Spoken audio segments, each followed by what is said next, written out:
guys? Welcome to a super spooky episode of the Lounge Life podcast. We are super thrilled. It's October, my favorite time of the month.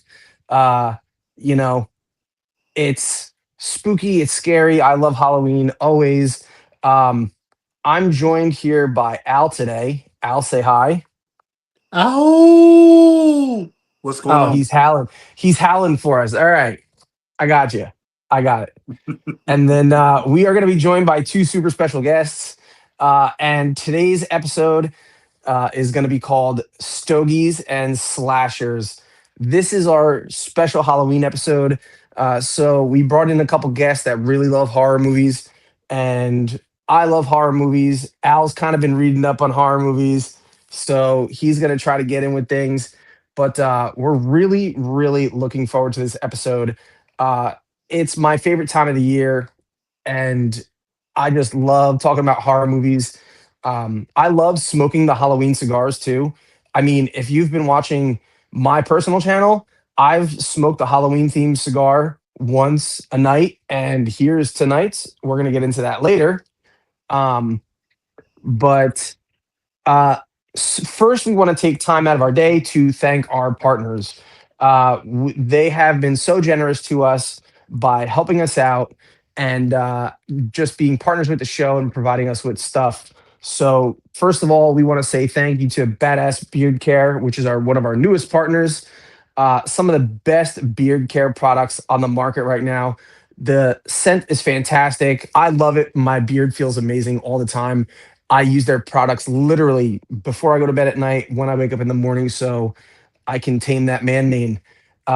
Also, we have Valor Cigar Accessories, maker of some of the best cutters on the market. Love these guys, made in America. Um, 10% of the profits from everything they sell goes to first responder and veteran charities.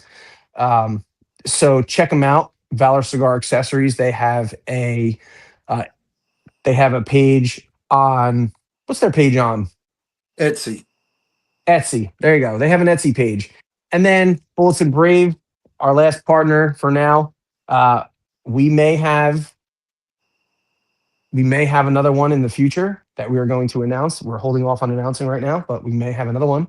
But Bullets and Brave, they do all kinds of cool customized stuff. They did cups for us. They've done cigar stands for us with our logo, with their logo. Uh, they do an amazing job with all kinds of customization stuff. So if you're looking for customizable things for your podcast, for your home, your office, whatever, reach out to Bullets and Brave. Um, they do awesome work. So thank you to the partners of our show, and let's get into our segment before we get into our stogies and slashers. So our first segment is the rapper report,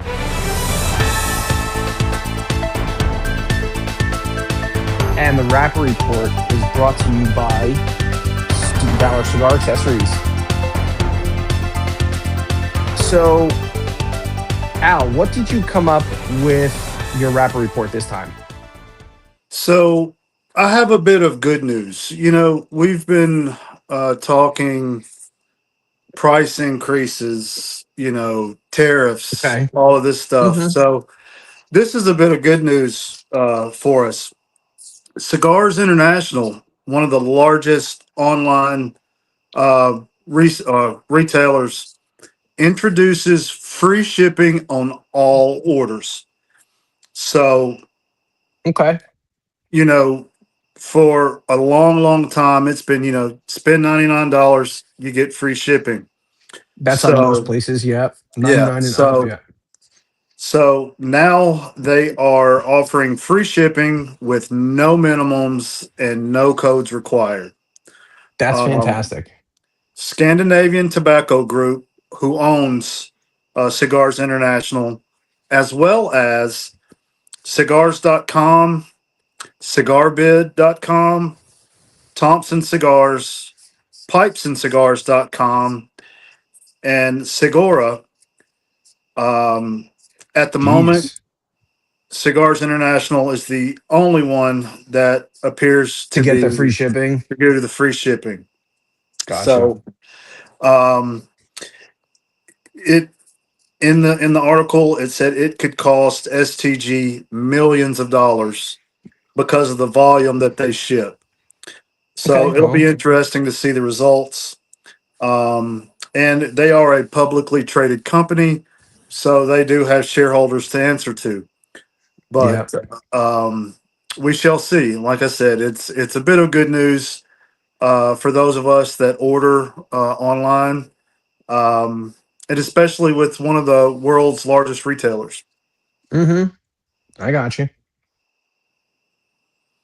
So what's piqued your interest? So, in the words of our brothers over at Smoke and Sounds Pod, they're huge wrestling fans, and I'm going to quote Wade Barrett right now. And I'm afraid I've got a bit of bad news. Yes. So, uh, everybody's been talking. If you follow anything that's going on with cigars, you've been following this California UTL law that's been put into effect.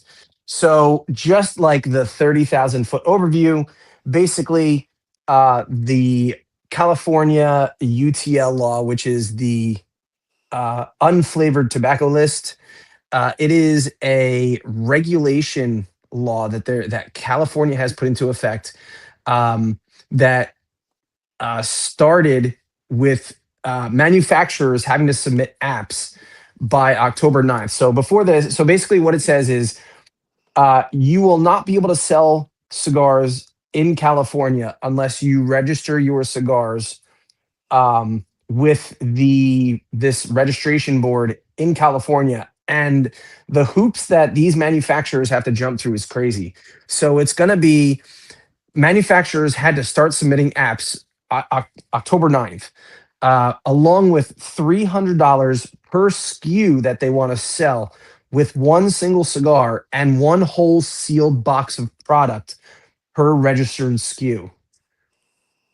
So it's going to cost them $150 for an annual renewal per SKU to stay on the list. Anybody else who does not register cigars is not going to be allowed to sell in California. And unfortunately, that means some big boys are not going to be selling in California. I know there are a couple of big companies that already said they're not registering. Um, I was talking with Pete Johnson with Tatuaje, and I think Pete said they registered 84 SKUs. So think about this: 84 SKUs at $300 a pop with 84 boxes of cigars. Wow. But then there's people like Steve Saka with Dunbarton Tobacco. Dunbarton Tobacco and Steve Saka have officially announced that they are not going to be selling in California. They registered zero SKUs. Um, so to follow up on this, just recently, I think it was last week, I was talking with buddy Dan of mine who owns Domain, and he had said that the PCA and the other groups, the PCA Alliance and other groups, other tobacco groups, have tried to file an emergency TRO, temporary restraining order, to try to block the ongoing UTL progress.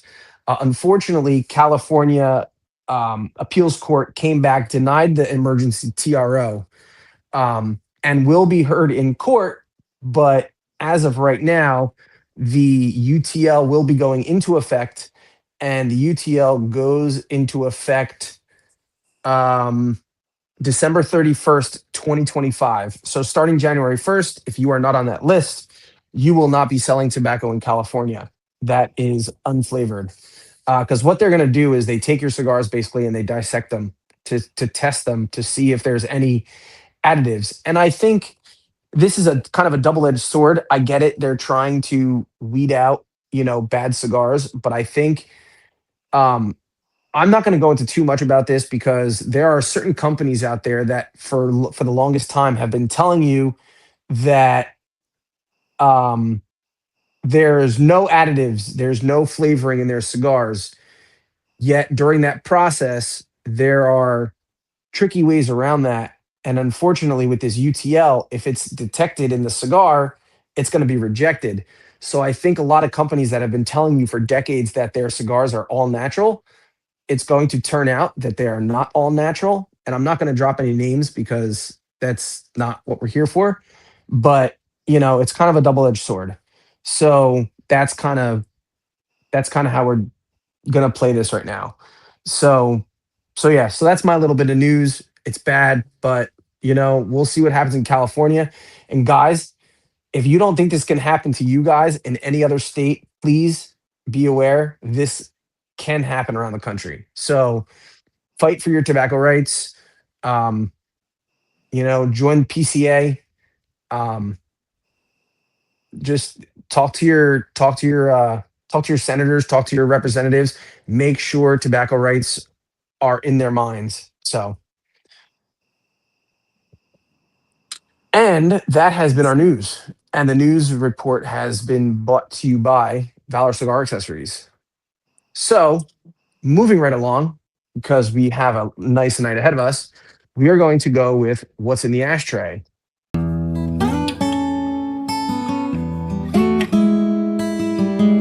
And what's in the ashtray is brought to you by Bullets and Break, maker of all things customizable in the cigar world. So, what do you got that you smoked recently, Al? Well, I always have a hard time pronouncing the name. Um, is it Chaffiot? Chaffio? Chaffio. Chaffio. Um, and I had the See No Evil. Um, Okay. it was in a Toro. The wrapper is San Andreas with binder and filler from Nicaragua. Yeah. Um, Fantastic cigar. Loved it. Nice. Had was great quality, great burn, lots of smoke. Um, had you know had some leather, dark chocolate, um, and a little bit of white pepper. Not too bad. Um, but they're a great company with a great cause. Um, so yeah, I think you recently smoked one of theirs this month. Yeah, that was the See No Evil as well. I did that for one of my Halloween cigars. I think it was Gotcha. 2 or 3 nights ago. Yes. Yes. So, and for anybody that doesn't know, they are big proponents of fighting Against human human trafficking. trafficking. Yeah. Yes. So, great mission, great cigar.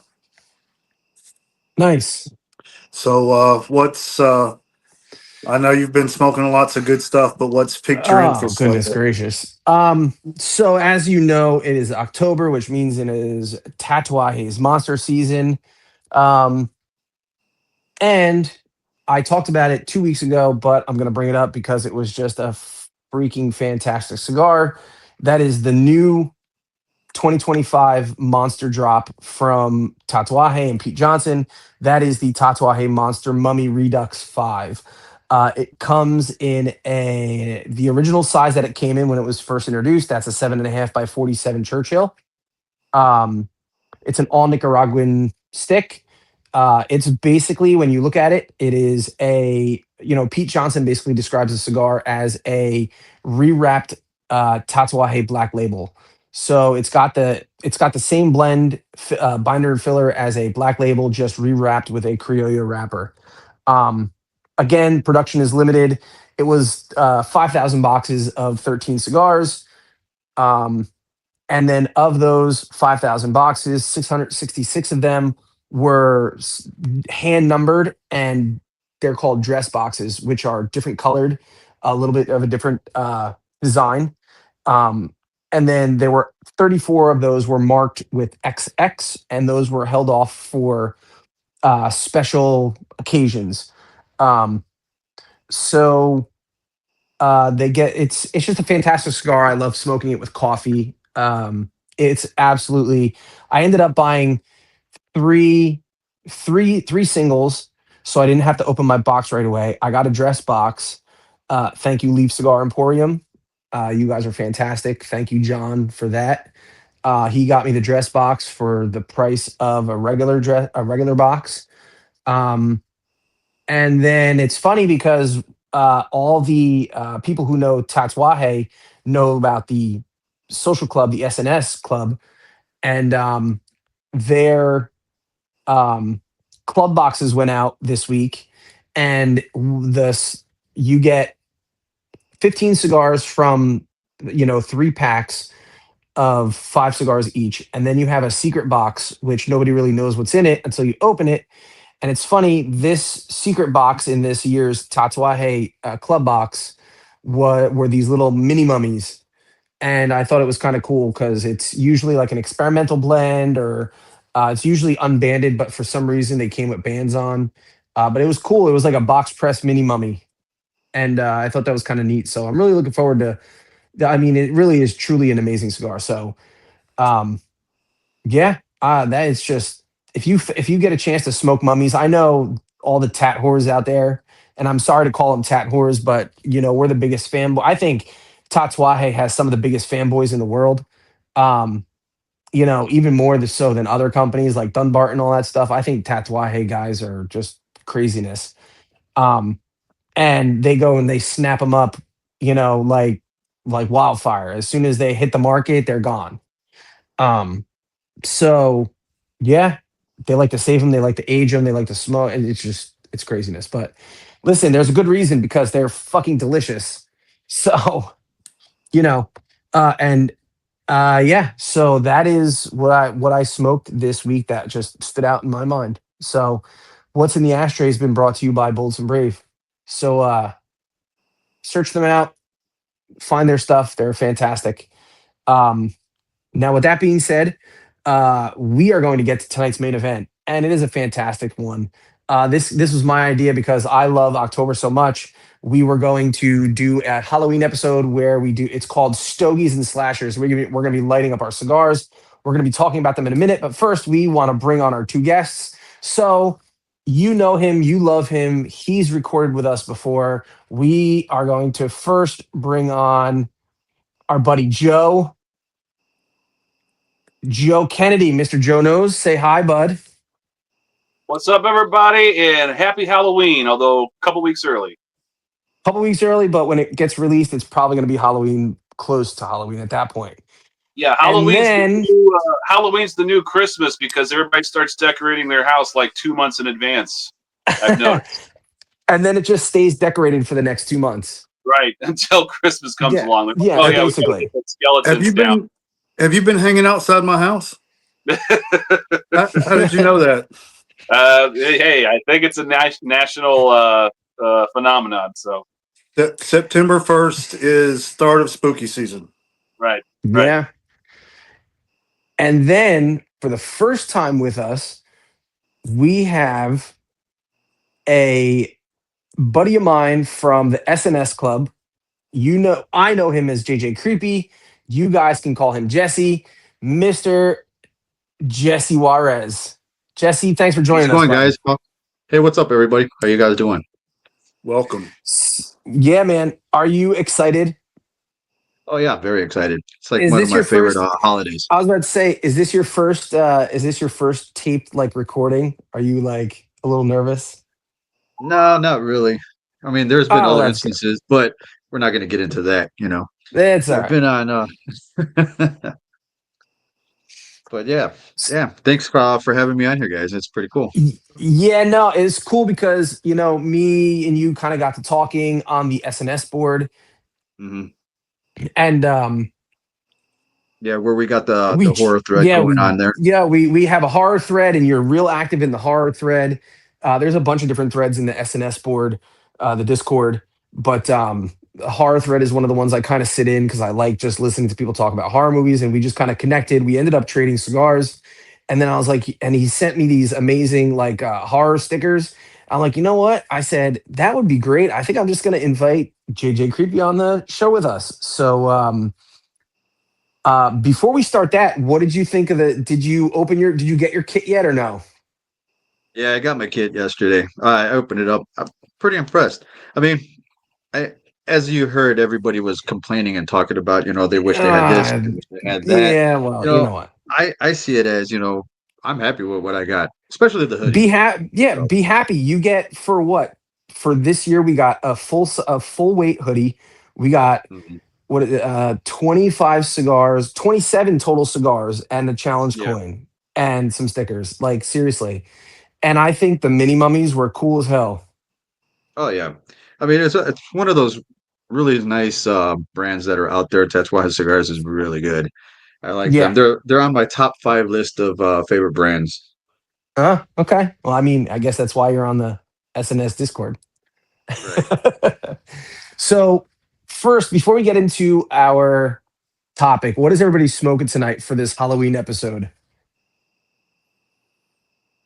I'm smoking Black Label Intergalactic Okay. Event Horizon. It's my favorite, one of my favorites by them. It's It's a the nice re-release cigar. that came out in Yeah. I think it's Last year. 2024. Yeah, the orange label, as everybody likes to call it. It's Hmm. not the OG one with the blue label, Yeah. which those are I heard are very well. Yeah. Well, Haven't if you quite could found find them them. yet. So, Yeah, they're hard to find. yeah. But that's the whole part. Joe, That's the whole fun. That's the whole fun of this whole cigar. Some yeah, people man. like it's. It is what it is. It's a lot of people like collecting it. A lot of them searching and find like one of the golden nuggets that are out there. The Hmm. the I get you. rarities, the hard to find, the aged. You know. Joe, what do you got going on today? So it's funny that you talk about people who are searching out those hard to find cigars because that's kind of what I'm smoking right now, and not because I did any searching. I got a buddy of mine who lives in town, also a cigar dude who has a cigar blog.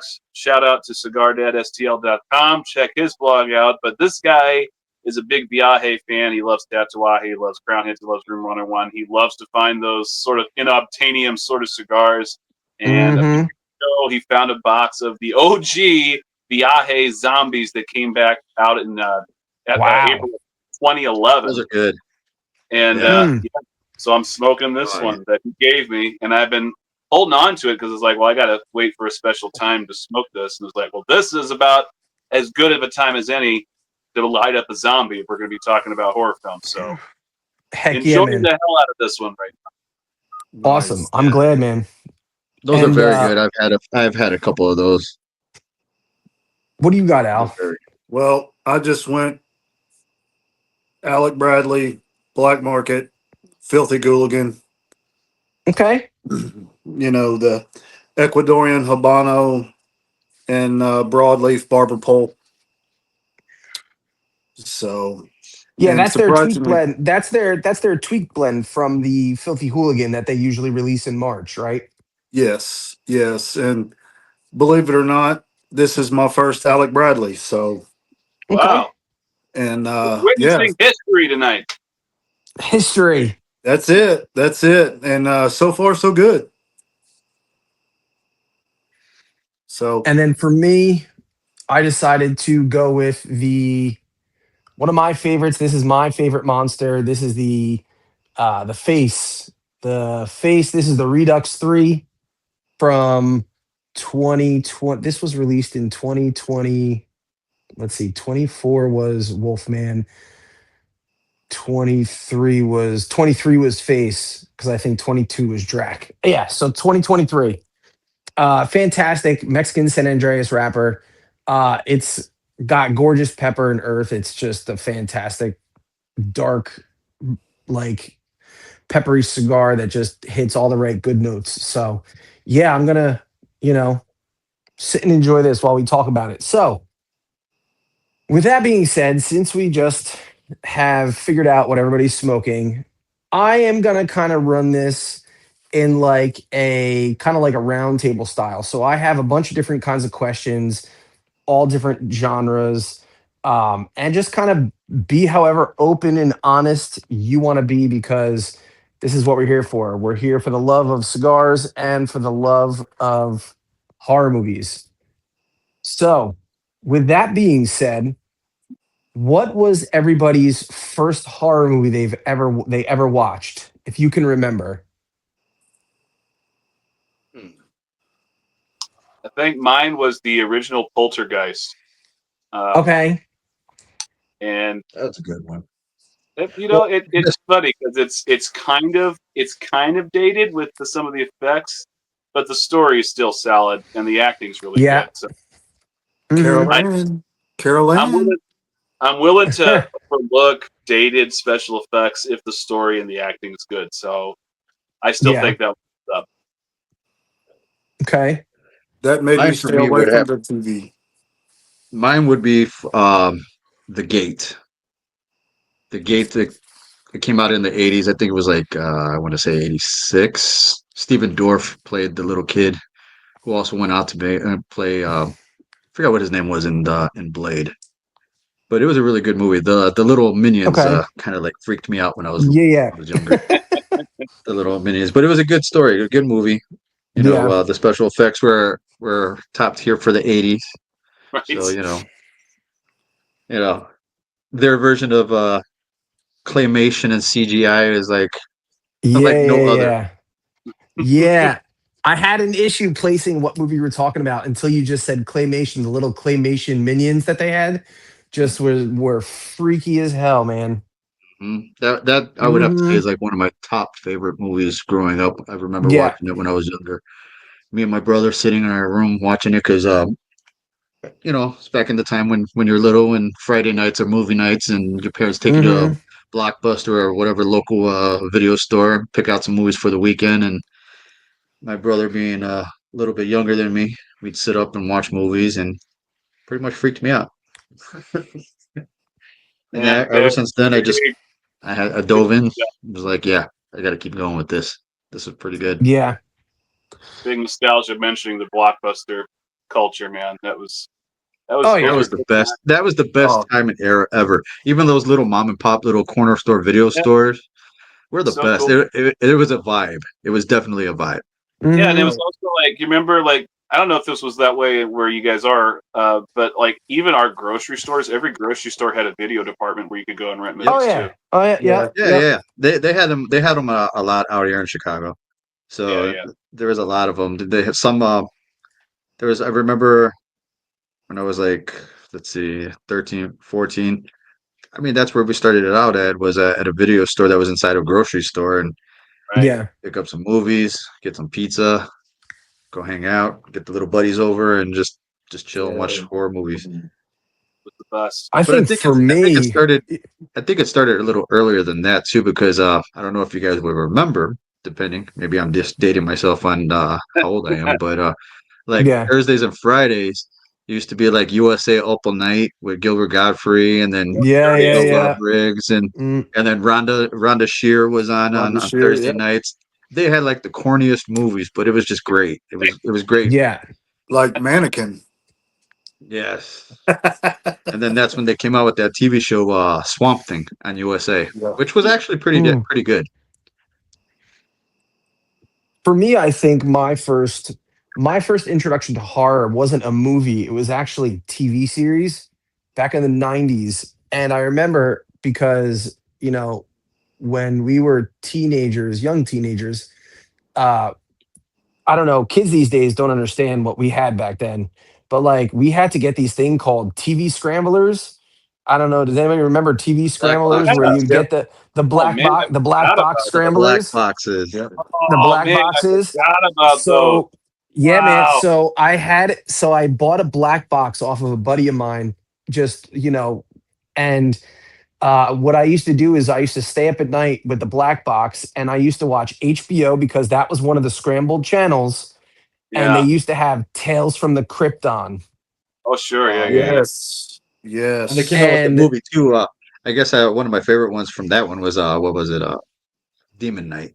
There you go. mhm,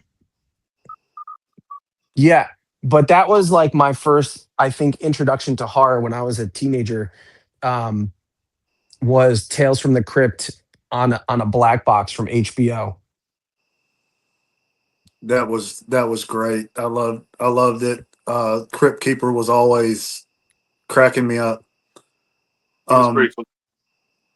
I think I do remember the original Poltergeist, but I remember only half watching it.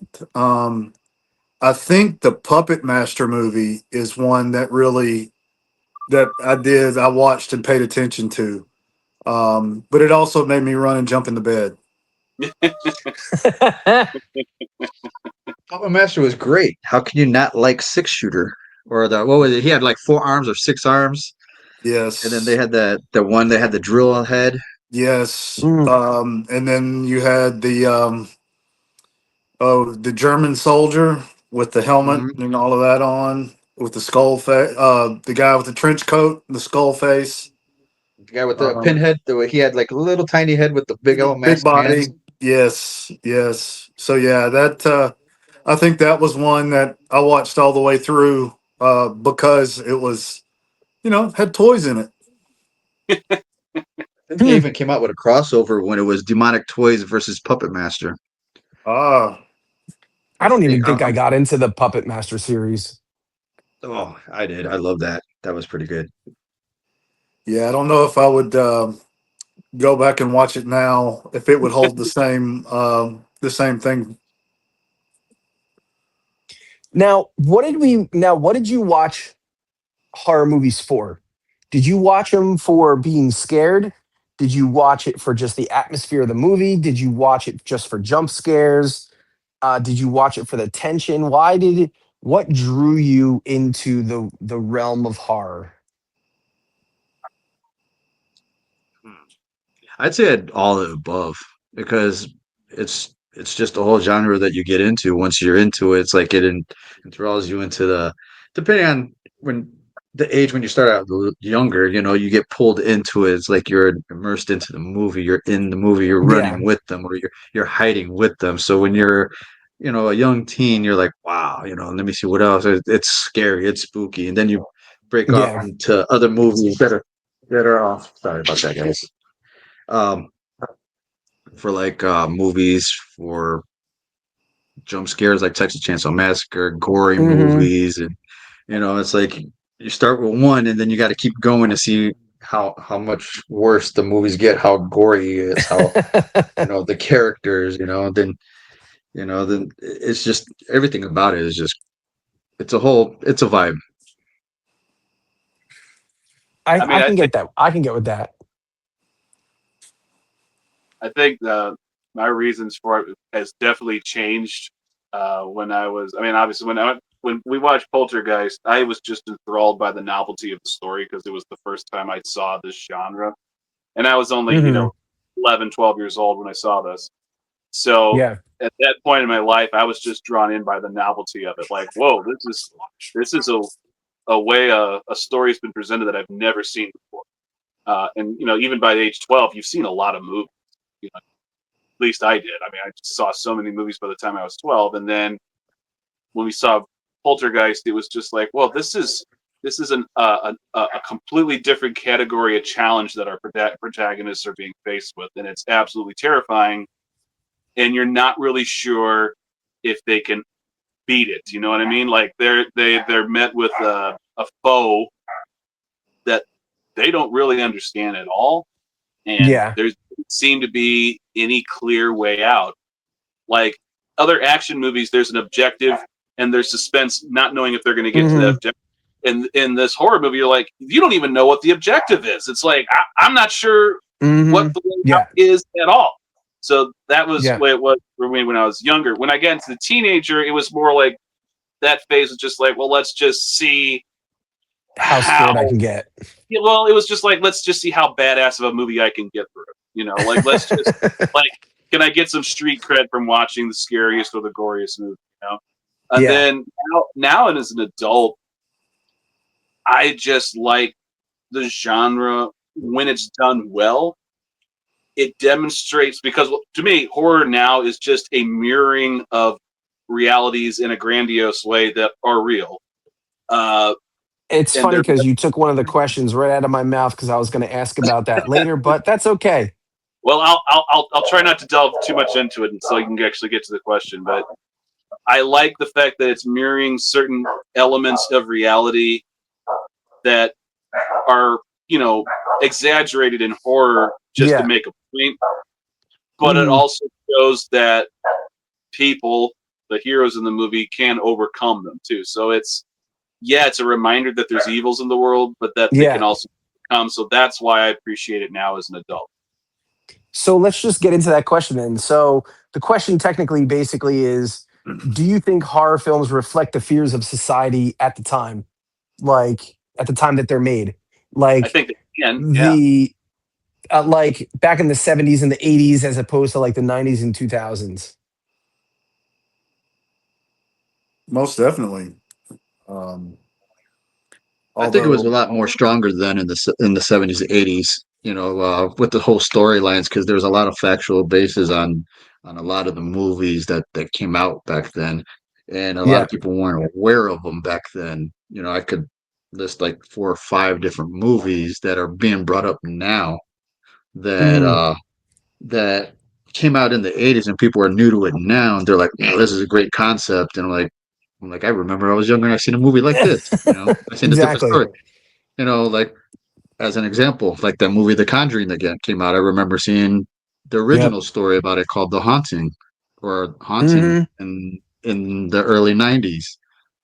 Yep. And I guess it came out as a TV show or like back when TV channels and TV networks used to have 2-part movies like Stephen King's It. Yeah. Yeah. Yeah. And as soon as I saw the previews and trailers for that movie, I'm like, I know this story. This is going to be good. Yeah.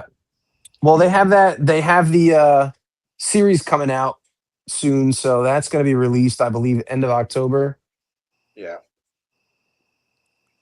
Oh, I just recently, a little bit ago too, I just started to see like quite a few good trailers coming out of some. They're actually coming out with some decent, I'd say, horror, suspense, thriller type Yeah, movies. it's funny you say that because I definitely feel like horror over the last 15 years, I think, has kind of gone in waves. I think you get a year or two where it's like this kind of just boring garbage that's just kind of been regurgitated.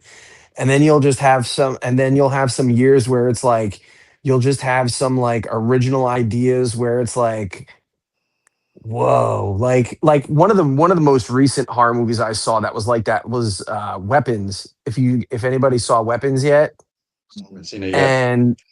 and I thought Weapons was kind of cool, and it's just an original idea, and you kind of didn't know what was happening until the end of the movie. So I'm not going to spoil it for anybody who didn't see it.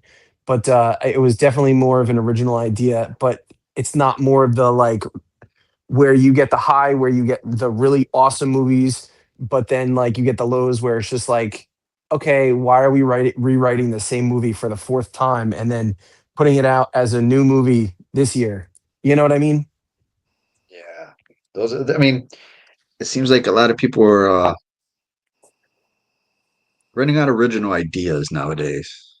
They got to go back to fundamentals of imagination. Yeah, Dig deep into that imagination. Dig deep into your quote unquote fears yeah. and the twisted That's what sick they pay. thoughts of That's what they pay these people imagination. for. But I have my So opinions about that. But the people with that, like nowadays, everybody is too. I don't want to say scared. It's just I think it's more so they don't want to offend people because of that whole cancel culture thing. You can't yeah, say I certain things, you think. can't do certain things, you Hmm. can't mention certain things, or it's not right, it's not politically correct. Who cares? It's a movie. Just go Yeah, with it. yeah.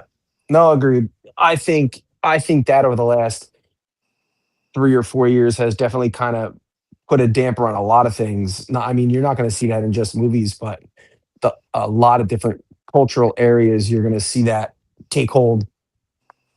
Now, do you guys have any like go-to horror movies like when it's like that time, like when it's this time of year, like I'm going to watch it just because I watch it and I love watching it every single year. Like one I particular don't know if I movie, have or anything. Either like a movie or a series. well, you got to watch Trick or Treat. That you got to watch that every year. Trick or Treat. Go with an old school classic like Monster Squad. Hmm. For the kids. Halloween series, Nightmare on Elm Street series, Yeah. Poltergeist. For That's me, I another one. think so. For me, I definitely like two kind of really types of movies. So I'm like, I love slashers. So, when we talk about, horror movies, there's definitely different genres of horror. So for me, I'm like a slashers and a supernatural uh, kind of fan. So like, I love the ghost stories. And then like my favorite all time two series are like really like tied up at the top for me are the Friday the 13th series and then the Scream series, which I think doesn't get enough recognition as a great slasher series. But I like there's what, seven of them out now. I think I just heard that they're in the middle of filming eight. Mhm. Wow. Oh yeah, those are great. Those are great. Back in the '90s when they first started coming out, it's like it was Hmm. a great series. It was a great jump scare movie. It was that's when you thought horror movies are coming back. Yeah, Then they fizzled. I Then they think that fizzled out. I think the horror movies kind of really peaked in the '90s. I think the '90s, early 2000s. I think were the for Yeah. my generation. I'm 43, and I think for my generation, I think they peaked in the '90s, early 2000s. Mm, I would say so. But I would agree. do you have like a favorite series that you go to when you want to watch good horror movies? Mm. Well, the Friday the I would say 13th is one that I usually harken back to just about every year. I'm talking about those movies from the 80s. I never wanted to get promiscuous in the woods because of Friday the 13th. There's one takeaway. That would be it. Yeah, these horror villains love to find teens getting it on somewhere In the obscure. woods. Yeah. That's Yeah. right. you don't want to get slammed against a tree in a sleeping bag. Mhm. That's right. Or didn't, wasn't one couple harpooned Yeah. Yeah. or like a spear? Yeah. Yeah. So, Those are great. Another good series would be what was another good one? There's a few good older ones. Let's well, see. Yeah. and of course, the Halloween series, you try to figure out how they're going to get him this time. Hmm. It's like Yeah. you wait to see what's the ending of, how's he die this Yeah. time when Yeah. he doesn't die. Well, then I think you also have to look at I think there's also you have like I wouldn't say series, but like movies that have been rewritten and reimagined like a bajillion times. Like how many different versions of Texas Chainsaw Massacre has there been?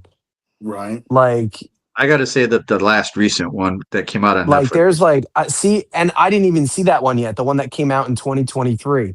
I didn't even see that. But like I've seen the '70s one, I've seen the '90s one. I think there was one in the early 2000s as well. Yeah. Um, Didn't Rob Zombie do one of those? Texas Chainsaw Massacre? I think the one that went out on Netflix is the one he did. Okay. yeah, That makes sense. It wasn't that great. I mean, that's just my opinion. They Yeah. tied in too many things that the to match with I guess society today. Yeah. yeah, It just I there was so many parts of it I was disappointing in it. It was disappointed. yeah. It The happens. Halloween series is good though. The Halloween series is good. What's his name? Can't think of his name at the moment. Well, I think he wrote like one of them. What's his name? He's done he was in I know Rob Zombie did one. I can't think of his No, name. no, he He's didn't do in Halloween. No, did he do Halloween? Yeah, I think he did Yeah, he did one of he the did a Halloween Yeah, he he ones. did did. a Yeah, Halloween. Zombie did a I think Halloween he one. did two Yeah. of them. Okay. Can't think of his name. He played a baseball player in a TV series. It was a comedy. Mm, It's like on the tip of my tongue. I can't remember. we can get back to But it. yeah, we'll come back to that. So here's some personal questions. So what about so talking about horror villains, which horror villain do you least want to be trapped in a house with? Uh, If you had to pick. that's a good question. Trapped in a house with? Yeah. I mean, probably the dude, the Leatherface, because I hate the idea of dying by chainsaw, but that's got to be one of the worst ways to go. Yeah. And he always gets you. So if you're trapped in a house, you have no choice. You're gonna go. Yeah. I would say Jason Voorhees. He's a big guy, and you knock him down, he just pops up. Just like Michael Myers, they just pop up. For me, I think it had to be it. I just hate the character, and clowns just scare me. Honestly, So is that I just couldn't deal with it. the original or the new one? It doesn't matter. Just I mean, Tim Curry did a fantastic job, and Oh, he's a great actor. Yes. I mean, They, in they, the original, and then Skarsgård did the new one, right? yeah. Yeah. Well, Yeah, and then they're It, coming out with the series. Well, yeah, the series on I think it's HBO Max or something like that, yeah. or HBO Max Netflix. I'm not has sure. the Welcome to Derry. Yeah. yeah. I think it would be Jigsaw for me. Hmm, Jigsaw. So are you talking about the doll or the The actual character himself? the actual, well, just having to do the things that he creates for Mm-hmm. you to do to get out of. Okay, Um, so I gotcha. so with Leatherface, Jason, or Michael Myers, you're going to go quick. You know, you're not going to be tortured. If you're in a Saw movie, Yeah. you're going to be tortured before you go. Okay. I could see that. Or And I'm not. Pinhead from Hellraiser. He's always into torturing. Yes, Yeah. and I don't want to have to chew my own arm off to get to escape. yeah. now, now when it comes to horror movies, you know, there is I don't know, if you watch enough horror movies, you know there is a token list of people that have to die in the movie, especially like in the 90s and early 2000s. So if you had to put yourself in a horror movie, how long do you think you would last? It depends if I was black or not. If I'm black, I'm going pretty quick. Uh yeah, or the girl alone in the woods. Yeah, yeah. If Yeah, I'm a You got to spot, be I'm probably topless. going through.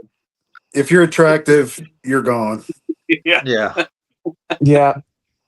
it's always the topless women that die more gruesome. It's not a lie though. It's not a lie. I like my odds. Yeah, I mean, you stand a chance to make it out to the end. Mm, I don't know if I have a chance. I'm kind of chubby and I smoke cigars. So Uh, I'm not getting far. Yeah. yeah, no, yeah, I'm I not think running we're very all fast. I mean, I think out of all of us, I think Joe's got us all beat. Yeah, he's going first. Yeah. And it has to be the most brutal way because the first killings are always like Oh, brutal. it's always the worst. The first killing of the movie is always the worst. You got to set the tone. Yeah. That's true story. Yeah. If you got tore apart by horses, the rest of the movie's gonna gotta be gory. Now, do you guys have a certain type of movie that you watch? Like I told you, I like slashers and like supernatural. Do you watch all the different genres? Do you like to lean towards one over the other? Like, what do you guys like to watch? I definitely have a certain tendency to gravitate to ones that are like alien organism or zombie motif. I Okay. just I love both of those motifs. Hmm. Zombies, just because I mean it's such a great. Oftentimes, when they're used effectively, they're just a great social commentary on humanity and how Hmm. most of us are zombies, and you're kind of having to fight against this flow of zombie mentality, which I love. Yeah. Uh, and the alien organism, like I know Alien is not properly classified as horror necessarily. It's more of sci-fi, but I think it still kind of belongs in the horror Well, I think genre. you could still put like Absolutely, I can things see like that. Alien in Yeah. there. You could absolutely Yeah. put like the Alien franchise, even though it's space and sci-fi. You could still put that in a horror movie, And that, like and a I psychological thriller. I loved, again, pretty dated special effects, but John Carpenter's The Thing, I think, was just, I love that Mm. film. I think it's Hmm. really, That was great. Yeah, yeah. and I think, Kurt Russell played really good. yeah, Played it it really was well. just so, you gotta love Wilford Brimley being in there too, man. Like, that's really going back to some old school talent right there. Oh yeah. Yeah. Oh, But for sure. that, what was nice about The Thing was, I think too often, lazily written horror relies too much on the jump scare effect to be scary. Yeah. Okay. Whereas in The Thing, there's only like one or two jump scares, and they're very appropriately placed. Like Yeah. one is when they're testing everybody's blood, when they're putting some hot rod on everybody's blood to make sure that they're not the Thing. And when they finally get to the one guy, and it just reacts in this uber dramatic way, and it was perfect. It was like, yes, that was Yeah. a perfect culmination of the tension for that film. And it wasn't just an out of nowhere like boo ha, ha oh, now you're scared. It's like, okay. So I thought that was Now, just a good use. Jonas, do you like the sci-fi like alien ones like that? Like say like based on alien abductions, aliens itself? Uh, Like the movies like Fire in the Sky, an old movie with Christopher Walken like Communion. yeah. Um So I mean, I like just the whole alien. Anytime that an alien is part of the story, it's always going to be compelling to me. But particularly Yeah. in a horror setting, I think it's just a really effective use um, uh, to make a compelling story. Because again, it's like the whole basis of fear is something you don't understand, right? So like that's Hmm. the underlying thing with fear is that you're encountering something you don't understand, and so there's the natural human reaction is to have fear of it. And aliens are a perfect vehicle for that. Yeah. Has there ever been a movie that made you sleep with the lights on before? Yeah, yeah, the Exorcism of Emily Rose. Only Okay. because the one dude who wakes up in the middle of the night and he realizes his girlfriend's just like contorted on the floor. It's just like I never want to see that like in real life. It would just feel the worst thing in the world to wake up to. So yeah, I'll just keep the lights on for that. So I would mine say Candyman would was be for me. Oh, I'm sorry. okay. No, you're good. So Candyman. Okay. Yeah, Yeah. Candyman was a good one. That one like freaked me out because me living in Chicago and it's based off Chicago lore. Hmm. About Cabrini Yeah. Green, Candyman, and everything, and me being young, 16, 15 when it came out. I'm like, you know, egging my brother on, hey, go say his name. No, yeah, Oh no, no. we're sleeping with the lights on. Yeah. Or if No, you're I outside and think. you see bees. Oh yeah. I think for me it was so due to past experiences. For me, it was the found footage genre, and it was Paranormal Activity. The Mm. first Paranormal Activity when it came out, I saw the movie in the movie theaters, and I think for 3 straight days I went to sleep with the lights on because of that movie, and it was not even a joke. I must have slept 3 straight days with the lights on at night, and I was married at the time when it came out. And my wife's like, will you shut the freaking lights off?" I'm like, "No No, way, nope, nope. I'm good, nope, I'm No. good, nope." What's that? And that's when I noticed myself, and I still to this day I have white noise going in the background so I can't hear stuff going on around me, like little Uh, creaks and pops and like noises and stuff. So I have constantly that white noise in the Fear of your background. own imagination. Yep, yep. But yeah, so Paranormal Activity was that one movie that, just I slept with the lights on for 3 straight days for that movie. Yeah, I think mine was 13 Ghosts. That it really got to me. Mm, Just all of the different uh, ghost characters and how they just manifested, and then only being able to see them with those glasses on. yeah, yeah. So funny That would have been a story good. about like this is going back, but so when my dad was a little kid, he was around when the original House on Haunted Hill was in theaters, and he went to see okay. it with his relatives. He went to see it with some family, and this was when they were doing this publicity stunt in theaters across the country, where when they get to this part where a skeleton comes out of the closet, surprises everybody. They had like a prop skeleton in the theater that they had propelled on a line, and it would fly over No. the theater. Yeah, this was a whole thing, and this was like Wow. they did this like it. This was like a groundbreaking thing. It was like interactive, sort of immersive theater experience. And my dad was like Yeah. nine when he went to see it, and so he crawled under the seat after the skeleton flew over his head, and he stayed there for the rest of the movie. Original 4D experience. Yeah, man, it was. That's that's crazy. Wow. Now, how do you think horror has evolved from the old 1920s and 30s quote unquote horror movies to like horror movies we have today? I mean, besides the fact that we all know like the special effects have gotten so much better, obviously. Yeah, I feel like it's kind of a mixed bag. In some ways, some of them have gotten really good. In other Okay. ways, I think there's a lot of them that are just they're kind of kitschy in that they just rely on just the gore for gore's sake without it really having any story to back it up. Um, Yeah. Kind of and I like mean, Terrifier. yeah, I mean, it's like and then you get some studios that just put out stupid movies just for the sake of putting them out because they know they'll draw an audience. Like, I don't know if you've ever saw the Freddy versus Jason movie. I just thought that was completely dumb. There I wasn't. actually thought it was pretty good being a That was a Jason fan. that was a discussion for earlier today of people's opinions about that. That's pretty Yeah, funny.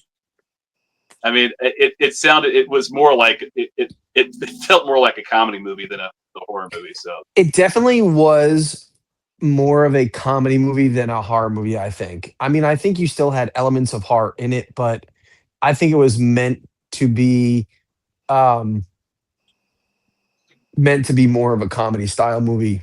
And yeah, while we're on by the way, while we're on the topic of Jason, did you hear that they're in discussions right now to possibly re-release a newly written Jason movie with the wrestler in it? which one?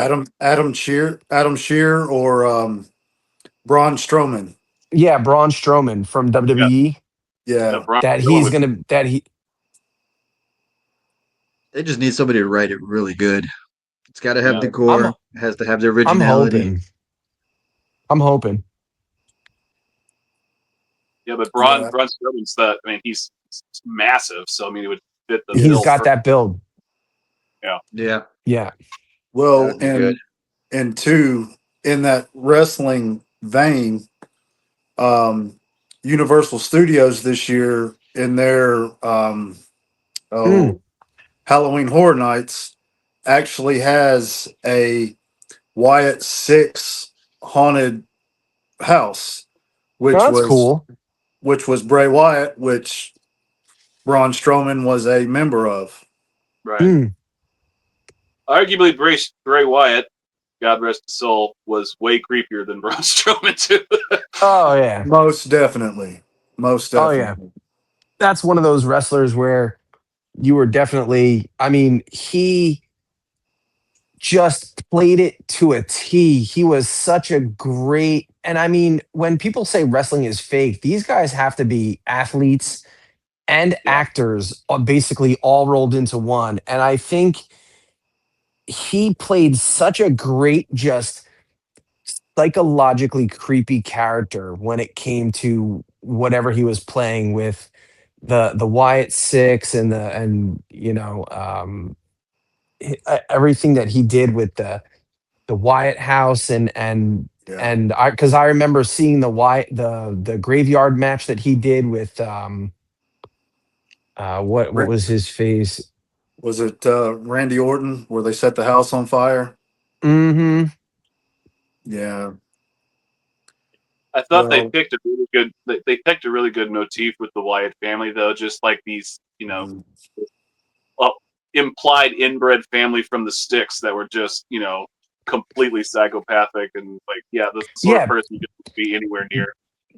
well, because that is also a, I'm not going to say commonality, but that is in, when you're looking at a generic horror film, like that's one of the most popular things to talk about is this, The Hills Have Eyes, and you remember those movies, The Hills Have Eyes, and it's Yeah, just like these crazy, like I remember seeing that movie, and I remember seeing the one scene. I'm not going to bring the one scene up because you know, it's kind of too creepy to mention, but like you have these like just crazy inbred like people that live in holes yeah, in the desert, and it's just like uh and then of course everybody has in their state, like I know in Jersey they have something called, I don't know how everybody is with their like history of other states, but in New Jersey they have a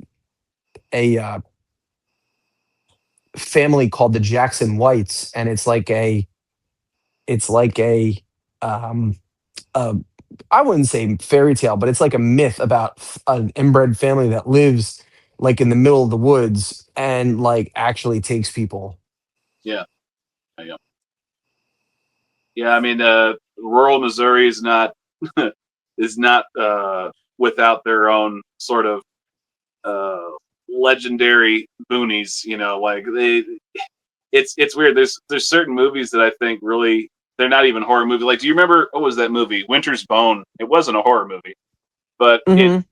it portrayed just this rural Missouri group of people that Yeah. they were into cooking meth and they were just really degenerate people, and it was a rough experience to watch the movie, even though it wasn't a horror movie. And Hmm. there were people in my social group who's just like, I don't know, man, I don't know if they portrayed Missouri very well. Just like, haven't met some people who live in rural Missouri that literally live in shacks in the middle of the woods. That wasn't Hmm. a that wasn't far off, man. I thought they did a pretty good Yeah. job demonstrating Yeah. what those people are like. Around that time, there was like quite a few movies, like series that came out like that. I think Wrong Turn, I think it was. Yeah, Yeah. They Wrong had yeah, they turn. had stuff like Hmm. that, Wrong Turn, The Hills Have Eyes. You know, I think that when they came out and saw that, okay, this is cool. It's getting a reaction, Then they came out with Yeah. Wrong Turn. Wrong Turn, I think, came out after The Hills Have Eyes, I think. But The Hills Have Eyes also came out, I think, in the 70s or 80s too. It Yeah. originated in The the 80s. originals. Yep. Hmm. well, I think it's And also like in that same vein, Alfred Hitchcock's Psycho, which was a really groundbreaking movie for the time. Uh, One of the earlier horror movies of sorts. I still think the movie's really good. I know it's oh a little yeah. bit dated because it's kind of dated, but they did a movie not all that long ago that had Anthony Hopkins, where he plays Hitchcock and making the movie Psycho, and it's a fictionalized Yeah. version of how he was trying to make this movie, Yeah. and it basically drew inspiration from this messed up guy whose mother had died, and he just kept his mother's body in the house for Hmm. years. and he killed people, and it was a really weird story, and that kind of just was like one of the first times we got a glimpse into this weird rural lifestyle that can occur sometimes with these people who are so isolated from any Yeah. good company, and they just start doing the worst sort of things. So I mean, I think Psycho is just. I think it's definitely That's a one classic. of the. Yeah, Yeah. that's a Yeah. classic right there. Psycho is a classic. Yeah. Now, do you I mean, like? every. How many times has that music from Psycho been used in like every sort of Oh horror yeah. parody too? It's like, Mm-hmm. For sure. I mean, I think that's the whole I think that's the whole like creepy idea of like having that attachment, like the mama's boy attachments, where Mm-hmm. she dies or something, you just yeah, keep her in the house or in the Yep. basement or in the attic. That gives that whole creep factor to where Yep. it's like yeah. And what kind. It kind of gives you an shows idea of what kind of person that the character is. yeah, and I love that element of just showing like the horror of when a dude just doesn't grow up, and he's just got this irrational attachment to his mom. It's just like, ugh, that's so frightening. Yeah. No, and I think it's on a number of different levels. The attachment to the mother, but then not also growing up because that's something society kind of frowns upon too. So and society kind of puts people down for it. So Yeah. no, I totally get it. Yeah. Now Yeah, that's a with creepy genre right there. with um with movie endings, so like you're watching horror movies and you're coming to the end. Do you like a nice wrap up in the story, or do you like it when they leave it purposefully open? Like, take for example, like found footage, the Blair Witch Project. Did anybody? I'm sure everybody here has seen the Blair Witch Yeah. Yes. at this Yeah. point. So the end of the movie comes. They go to the basement. The guy is standing in the corner. The camera pans over, goes fuzzy, you hear noises, and then the screen goes black, and it kind of makes you think like what happened at the end of the movie. Do you like that type of ending, or do you like a nice little bow kind of like package, like here you go, here's your ending of the movie type of a deal? Me personally, I like it where it just leaves you like wondering like what the hell. Okay. I like that. I like that because as you pointed out in the Paranormal Activity and Blair Witch ones movies, same thing goes for I guess it's like a series of movies like a VHS. Have you ever seen that? That's a good series too. Yes. Mm-hmm. It's like small mini movies within a movie of found footage collections of Yeah. different videos, which I found was really great. I thought that was really good. It was a good idea. It came out after, I guess, Paranormal Activity started making big. Paranormal Activity came out pretty good, but I really do Mm-hmm. like the found footage ones, videos of movies, pretty good. But I like my endings to be like leave you with like what the Little fuck. you let ambiguity. you let Literally you at let the your end. imagination you let your imagination do the work for you. Yep. Yeah, I mean, I think it's harder to have a nice, tidy resolve at the end of a movie without it seeming contrived. I think a lot of the times that's what ends up being the downfall of movies that try to make it too tidy at the end. It's just kind of like nothing in life ever ends up that nice. Yeah. So No clear skies, birds chirping, or anything at the end of a gory, Yeah. gory night. yeah, Yeah. And it's always where's the body? Where's your villain? You killed him, you cut his head off, you pulled both his arms off. But wait a minute, we can't find any of it. Where'd it go? yeah. Yeah. Yeah. Now, do you think there's any famous now? What do you think are some of your famous directors that kind of changed the way horror movies were made? Uh, you know, I think, and he's not really a horror director, but I love the way that Kubrick did The Shining, and I think The Shining Okay. is I think The Shining is probably my favorite horror movie. Because Which there's version? Which version of The Shining? the one that Kubrick did. So the one with Jack Nicholson Gotcha. Yeah, and yeah. Shelley Duvall. So what I liked about it was that there was some element of loss Hmm. at the like Jack Nicholson was lost. He was a victim of that film. Ironically, he's the villain, but he's also the victim. He's the one that ultimately meets his demise at the end. Hmm. And so, yeah, there's some resolve because the family, the wife and the kid get away, but they have to go through a certain amount of loss to get away. So they don't come away unscathed. Like they lose the dad and the husband of the family at the end of the movie. Yeah. But The whole movie was the tone is full of suspense. That's what drives in that movie. Yeah. yeah, Well, I think you but could also point to other Kubrick films as well, not just the oh whole sure, Shining, but all his, like, for him, he was the originator of like the psychological thriller. he was so masterful at it that Hmm. everyone would imitate him for a time, but they couldn't quite do it. He was a visionary that was unlike. I mean, once in a lifetime sort of talent when it came to directing, and you could tell. I mean, like, and his prowess extended through so many different genres. He made an Hmm. excellent military movie with Full Metal Jacket. He was Yep. clearly able to make funny movies, and he was just. But you're right, like the psychological thriller aspect of it, like carries into like Eyes Wide Shut, obviously The Shining. Um, Hmm.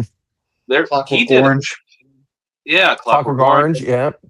But Space Odyssey. I think it was yeah, Space Odyssey that's what 20, the- yeah, 2000, 2001 and Space Odyssey. Yep. yeah. For me, I think it'll always be John Carpenter. Oh yeah, yeah. I mean, he did some Yeah. of the most iconic series of movies. But I think you hit the nail on the head when you're talking to Stanley Kubrick. Um, Honestly, the master, like I said, absolutely the master of like that psychological suspenseful thriller. Um, The Shining is one of my favorite movies. I watch it every year. There's a number of movies that I watch every year, but The Shining is up there. So I mean, it's have you ever seen the kind of on The Shining? Have you seen the ghost hunters when they go to the Shining Hotel, actually the Overlook Hotel or the Stanley Hotel out in Colorado? I think. No, I That haven't place Yeah, seen is that. that place is yeah. supposed to be supremely haunted. Yeah. Mhm.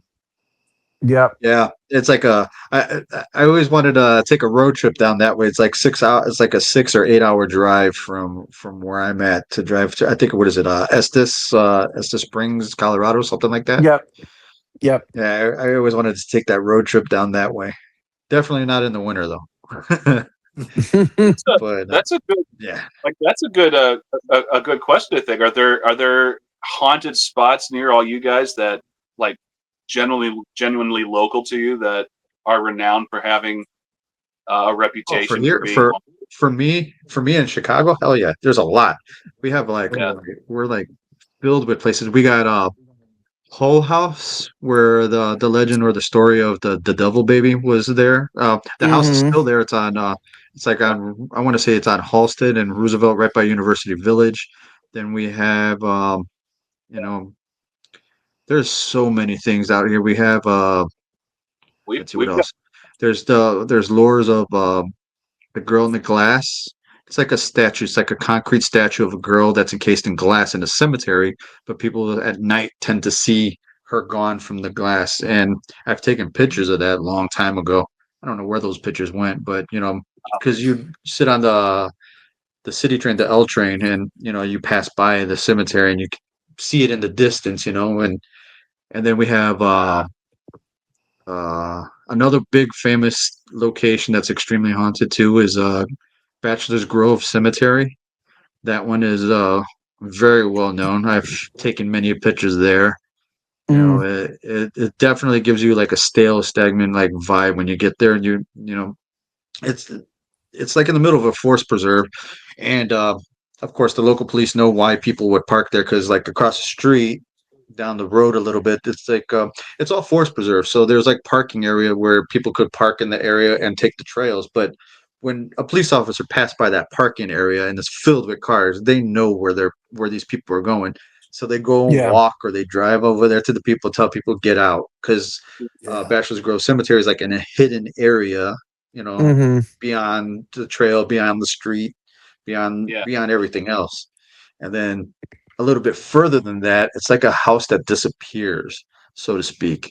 Um, Oh, that's there's weird. a trail. Okay. Yeah, it's crazy. It's like well, you got to walk like maybe quarter mile, half a mile to get to the Bachelor's Grove Cemetery because it's away from everything, you Yeah. know. And then if you keep going on the trail, walk, you know, go past it, it's like you can see a house out in the far distance. It looks like a little cottage, and it Yeah. looks like Hmm. you can see the lights flickering through the windows and everything, and you can keep walking, you can keep walking, getting closer and closer to it. You know, you think you're getting closer, but you're not. But then when you actually come up to the place, it's not there. You just see the foundation. That's all that's there. It's just a concrete slab foundation, and it's crazy. But as you're getting closer, it looks like a house out in the distance, and you could see like the candlelight or some type of light flickering in the windows. Are like, oh, somebody's there. But you Yeah. keep walking, keep going. There's nothing there. When you reach that location, it's just concrete slab. Wow. Yeah. For There's us in Jersey, we have probably one of the biggest. I wouldn't call it exactly haunted, but we have the Pine Barrens in South Jersey, which is, I don't know if you know anything about it, but it is the birthplace of the Jersey Devil, oh Mary Leeds and the Leeds family, and the yeah. 13th baby, and um, it's supposedly the this lady Mary Leeds had a baby that was disfigured and flew away with bat wings, and it's literally, and if you and it's crazy. It's got like the head of a horse and a bat wings and legs of, like, I don't even know how they describe it anymore, but it's like one of the biggest, I guess you would say, Jersey folklore. I guess you would call it like horror folklore, to be considered, um the Jersey Devil. So yeah, I think that's Jersey's uh most famous haunted area would be the Pine Barrens. Yeah, so in St. Louis, where I'm from, there's a couple spots. So there's a military cemetery called Jefferson Barracks, where used to be a military barracks, and some of the groundskeepers, a number of groundskeepers, have said they've seen Civil War sentinels continuing to march their patrol at night on certain Okay. times. And then there's in St. Louis, used to be like hundreds of breweries, and before Anheuser-Busch got huge and just took over all of them, like just Of or ran course, them out. yeah. So one of the rival families at the time were the Lemps, and the Lemp mansion where he lived is right next to the Lemp caverns, where they would keep all of their stock that they had brewed in barrels in these caverns. Because St. Louis has got a ton of caverns all over the place. There's a lot of caves in Missouri and St. Louis. Interesting. And when the family finally met their demise financially, so many of them committed suicide in the Lemp mansion. And so Mm, a number of people, they still have this place up. I was just there for a bourbon festival a couple weeks ago on the that's grounds cool. there. Beautiful house. One of these really cool turn of the 18th century architecture. It's this incredible place. But a lot of people who go there for like the brunch in their restaurant have said they've seen, dead people hanging from ceilings and stuff like that. Yeah. But the most notable one is like, so the story of The Exorcist, the movie The Exorcist, was based on an Yeah. exorcism that happened at the city hospital here in St. Louis. And Mm, dude, I mean, like they over sensationalized the story in the movie, but there was some pretty crazy stuff that happened from the actual exorcism of this kid in this hospital. And the one that I think is the coolest is, well, at least the kind of most frightening is, so like when the priest came to perform the exorcism, what they'll always tell you is like the spirit would leave the body of the person that they possess, but in this case, this kid, and it went into some other object, and it was in this case it went into this giant table, and then the table flew through the room out the door, and then they realized the table is like twice the size of the doorway, but it didn't break the doorway; it just flew out the door, which I think was Interesting. that's Okay. pretty wild. Yeah, we Really, we have a couple of places in Memphis. One being the historic Elmwood Cemetery. A lot of the founders of Memphis, the Crumps, Boss Crump was one of the major founders, and also there is a bar downtown that's called Ernestine and Hazel's, and there's an upstairs to this, and of course, it many times during the night you can hear things bumping, and no one has lived or gone to the upstairs area. It's been boarded off for the last 15 years, and people report noises and footsteps and stuff like that all through the night. So Yeah. yeah. Now, have you guys ever had any experiences in your lifetime that would lend you to believe that the supernatural is real? Oh yeah, yeah. I've had plenty of experiences going to Bachelor's Grove.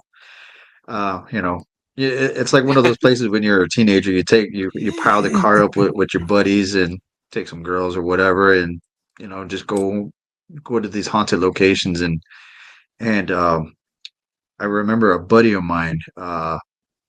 He went he went on a time where it was him and his wife. Well, it was his girlfriend at the time, but now she's his wife. But they went and he took a picture of a certain headstone, but in the distance, right Mm, behind him, it looks like there's a creature just standing there. It looked mm, weird. It looked creepy, weird. It looked like the best way I could describe it would be the creature because I don't know. It almost kind of looked like a demon face, but then it kind of almost looked more like the face of um what's that movie?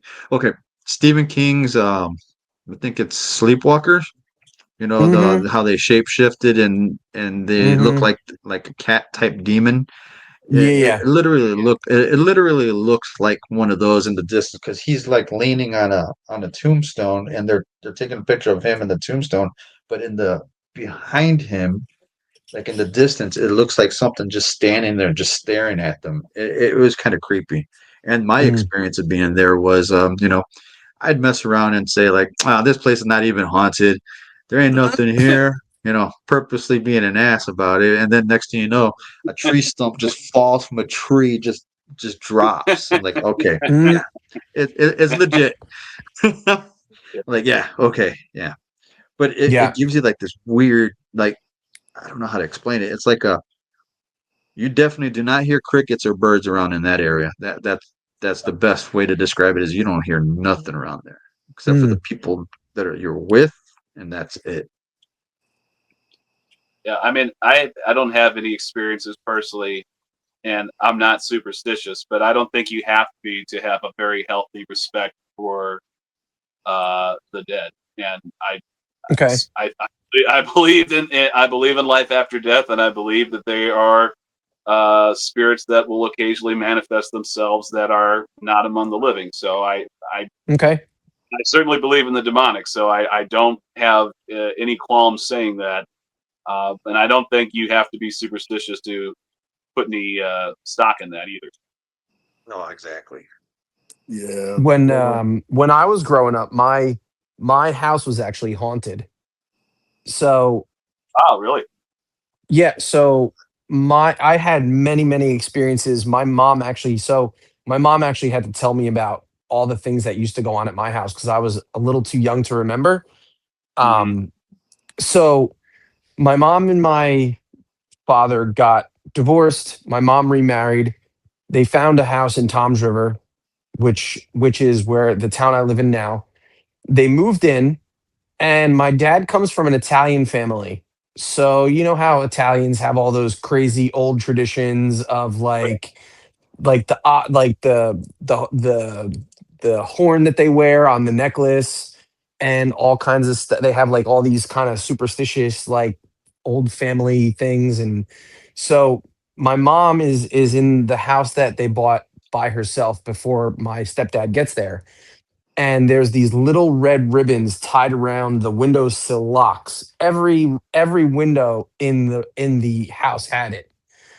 So my mom is cleaning the house, getting ready for everybody to move in, and she sees all these little red ribbons tied around these locks. So she takes them off, every single one. She took them all off, and she told my stepfather about it. And my dad is 100% Italian, comes from an Italian family, and he's like, "You did what?" And she's like, "Yeah, there was these little red ribbons tied on the windows, and I just untied them and threw the ribbon in the garbage." And he's like, "You shouldn't have done that." And she's like, "Why?" She's like, "Well," my dad was like, "Well, there is a tradition in the Italian heritage that these red ribbons tied around the windowsills of windows were to keep evil spirits at bay."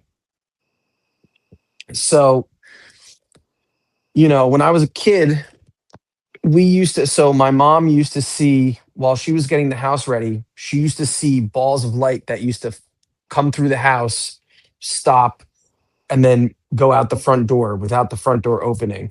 So I'm like, all right, never saw that, but that was my mom's experience. My experience, apparently, I used to I used to not sleep well as a kid, so I used to get up in the middle of the night, go get a drink in the kitchen. The kitchen was right around the corner from my room. And what I used to do is, apparently I used to come out at night, and I used to turn the corner, and I used to tell my mom that I used to see an old couple standing next to the refrigerator at night. And I used to run back into my room, and I used to start screaming. And my mom's like, "Oh, go back to bed. It's just a bad dream, whatever." But she said that went on for years. Whoa. You remember this? She had to tell me this. Okay. But and then my sister, who's 2 years younger than me, used to see, um we used to live on a main road, and car lights at night used to go by and fill the room and stuff. But she said at night they weren't car lights, but she used to see lights like swirling around her ceiling in her bedroom at That's night. So it that's was interesting.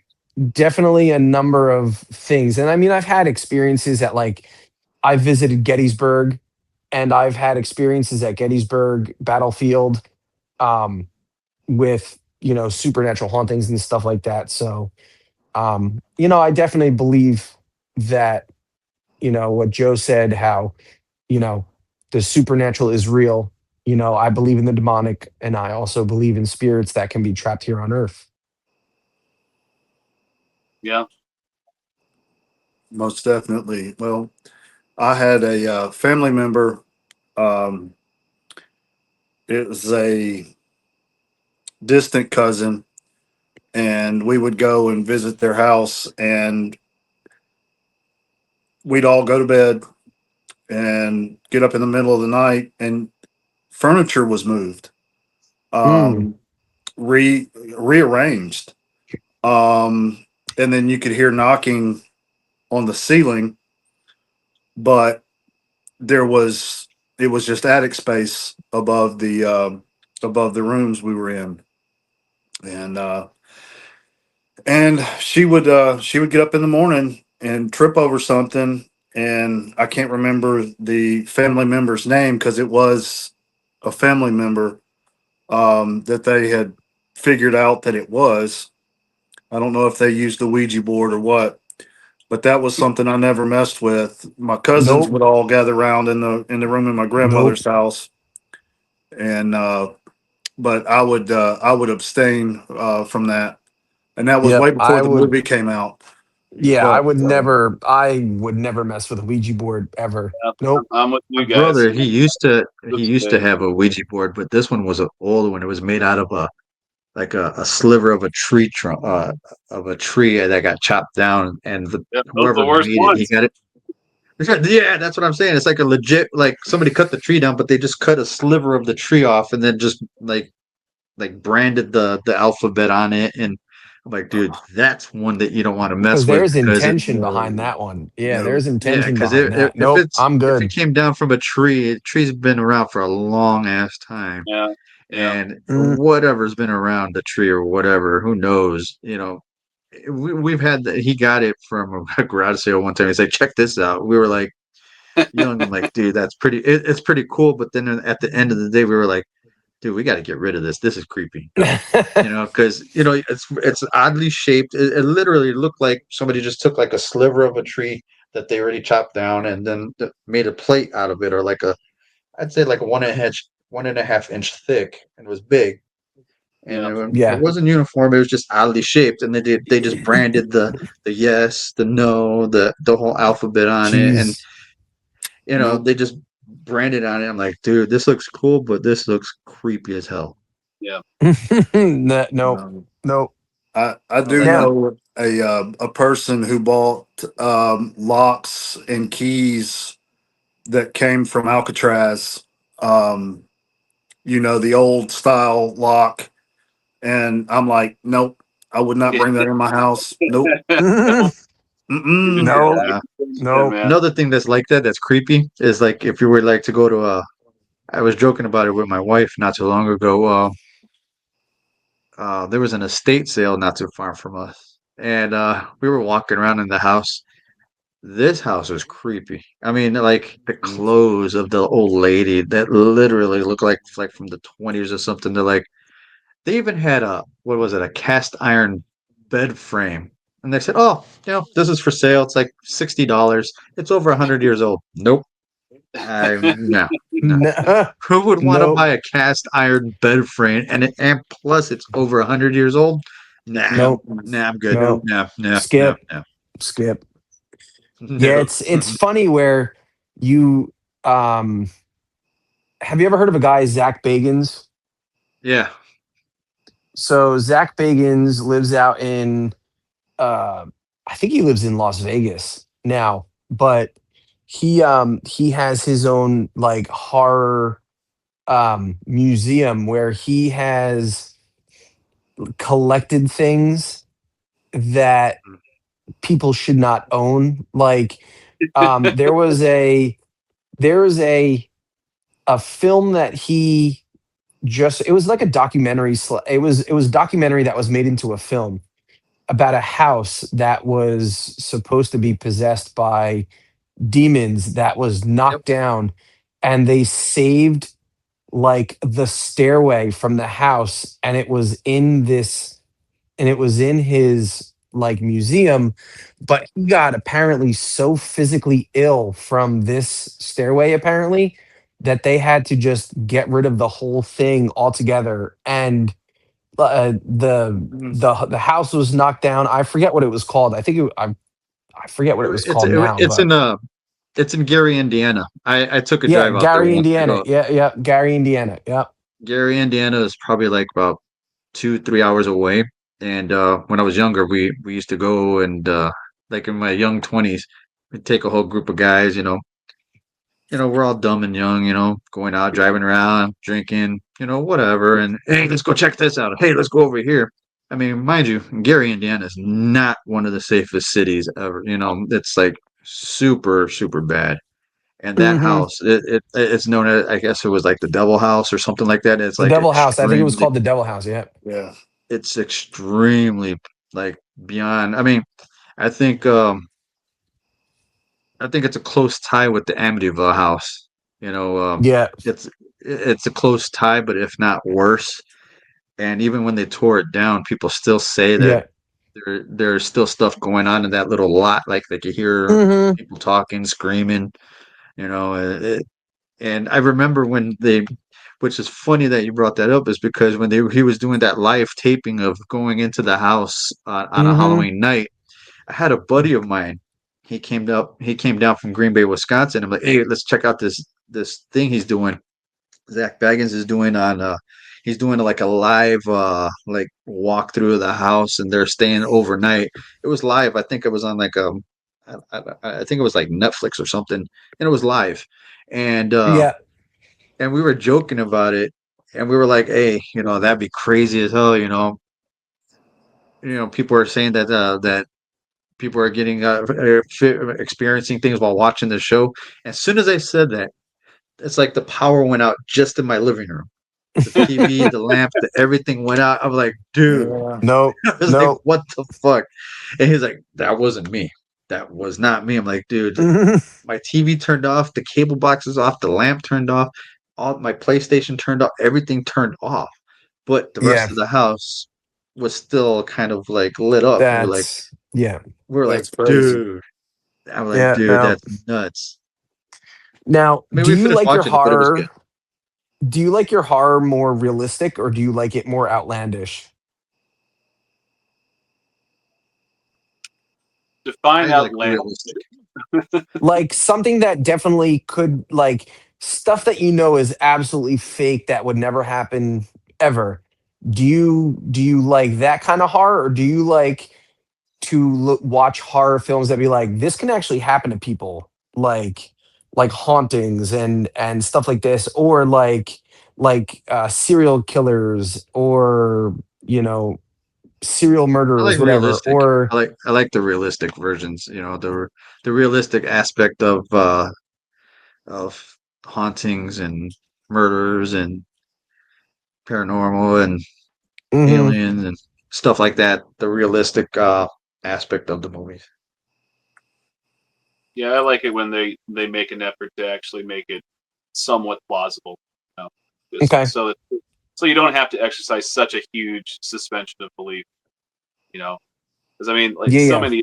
so many other genres of movie, you have to exercise this huge suspension of belief, and it's like, hey, it's a movie. I like a little bit more gravitas when it comes to Hmm. the so Yeah. And it's funny that you say that because, back to the Amityville house, the town that I live in is actually the town that they filmed 80% of the movie in, by the way. That's pretty cool. Yeah. They still have the house here. They actually had to change it a couple times. They had to do work on the outside so people would stopping on the street and taking pictures yeah, and bothering the right, family that lives in the house that they filmed it at.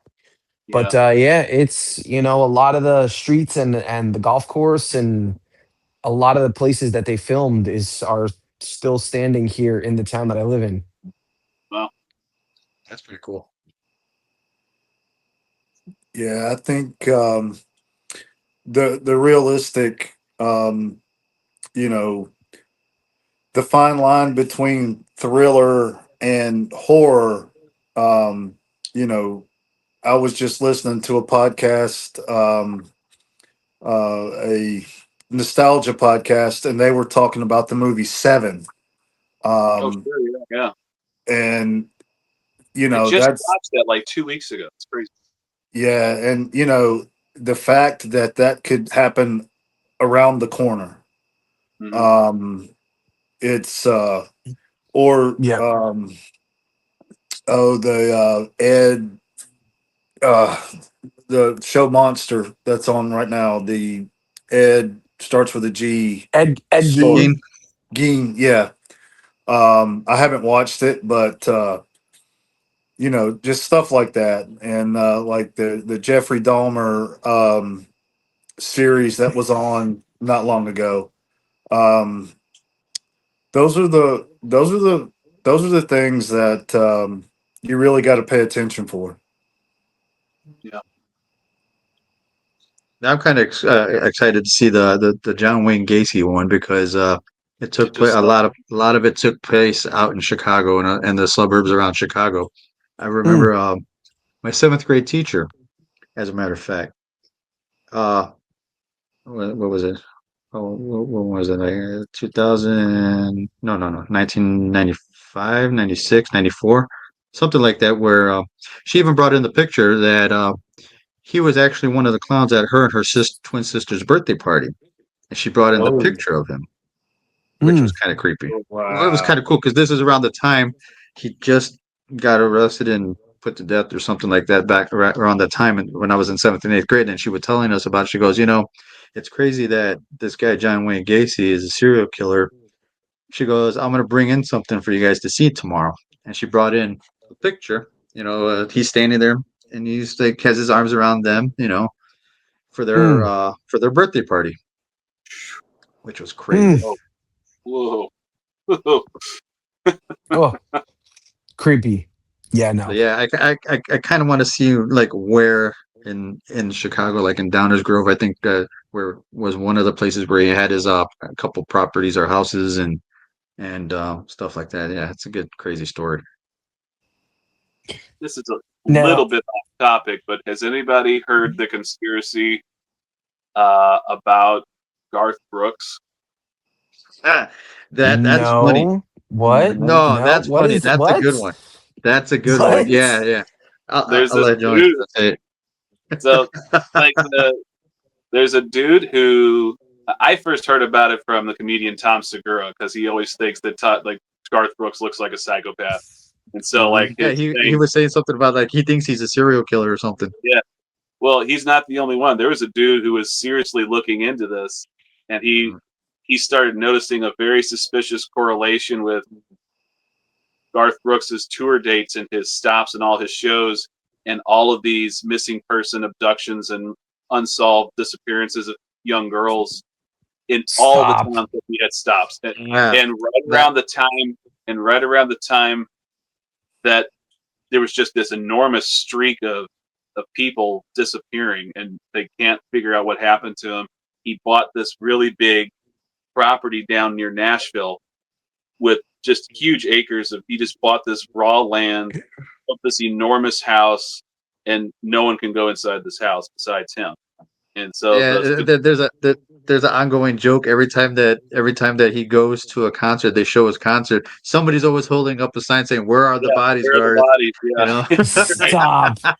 No Yeah, way. Well, I've never heard this that before. this has been Wow. going on for what I think like the past like 3 4 Yeah. years where Yeah. where It's every catching time some steam. on his tour, every city he goes to, Someone there's like disappears. 2 or 3 missing people on the Yeah. Mm. day like wow. during on his concert or whatever the case may be, like the day before or the day after or whatever. There's like Yeah. 2 or 3 missing people for every Yeah. city that he goes to. I bet it was Chris Gaines that abducted him. I mean, if he were Are to you play that familiar card, with who that Diddy's is? got might to get be away with it. involved somewhere. Yeah. Maybe Well, that's what it is. Yeah, yeah, I remember that. That was pretty good too because I seen that and I seen that comedy special. I think you're talking about where he was talking about where the bodies, Garth. You know, Yeah. he's just talking, and then that made me think like, wait, what the hell are you talking about? And I looked it up, and I guess I went down the rabbit hole of the whole Yeah. thing where I'm like, well, no shit.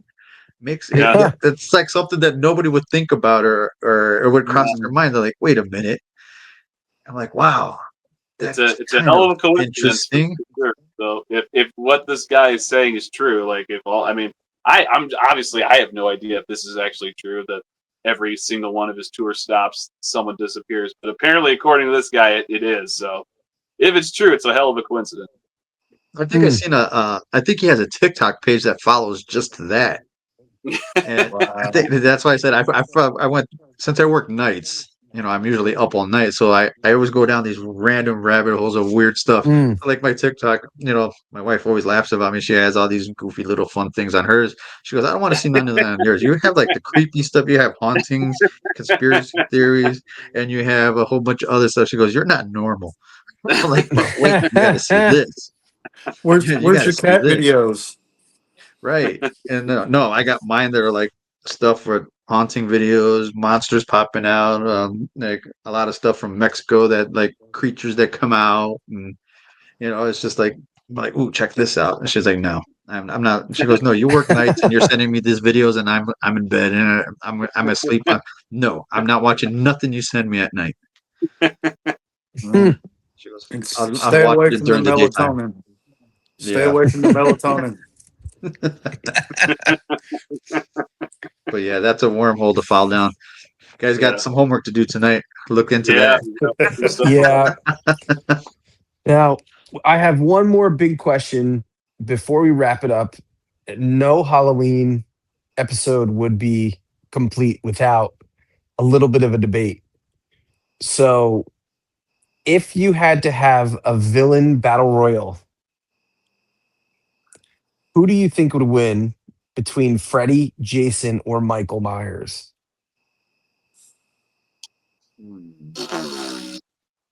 Hmm. Well, Man, according to Robert England, Freddie would win every time because he would make Jason play goalie for the Incredible Hulk, or something like that. But man, that's tough. You know what? Now I'm thinking about it. I would think Freddy would win for the simple fact that Jason and Michael Myers, they have a weakness. They have a yeah. fear. Mhm. Even though they're monsters or beasts themselves, they do have a fear. Jason is scared of water. His Yes, fear is water because he drowned. And Mhm. Michael Myers, his fear is fire. fire. Yeah, And Freddy, I don't think he has anything because I mean, Wouldn't his you be wake fire up. too, though? I don't think his is as strong as Michael Myers' fear of fire, though. Hmm. I mean, yeah, he got burnt and killed or whatever the case may be, but Michael Myers is his complete fear is of fire. Okay. Yeah. Jason's of course is water. So I mean, Yeah. he drowned. yeah, So I don't know. That's a good one. I would say I would think Freddy, but I don't know. I mean, yeah. I you would think have to be asleep for him to come out. I don't know. yeah, you would have to be in the dream realm, and he's in full control. Hmm. So yeah, I would I mean, say him by technicality. Right. yeah. I mean, we're assuming that Jason and Michael Myers Go to would both sleep. have to sleep at some point. If that's the case, if that's the parameters we're operating in, then yeah, probably Freddy. Yeah. Okay. Well, So, I do have a question. Who all would right. be who would be the ultimate horror villain? Who would be your favorite?